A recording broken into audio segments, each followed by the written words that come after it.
13 అంటే 3 నడు తీసుకపోతే ఏమవుతుంది నాకు ఇక్కడ?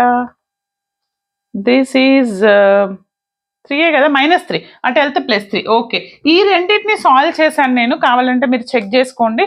చూడండి, ఇవి రెండు యాడ్ చేస్తే ఇదేమో λ1, ఇది λ1, రెండింటిని యాడ్ చేసి ఇది క్యాన్సిల్ అవుతుంది.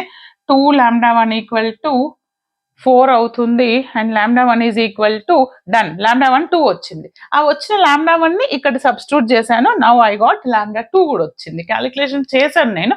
మీరు కొంచెం పెన్ను పేపర్ తీసుకొని సాల్వ్ చేయండి బెట. చూస్తే మాత్రం ఎగ్జామ్లో రాదు. సరే, λ1 λ2 వచ్చేసింది. ఫస్ట్ ఏంటిది? 5 సాటిస్ఫై, 6 సాటిస్ఫై, 7 సాటిస్ఫై. 8కి వచ్చేసరికి 8లో λ1 λ2 కనుక్కోవాలి. అంటే x1 x2ని 1 2లో సబ్స్టిట్యూట్ చేశాను.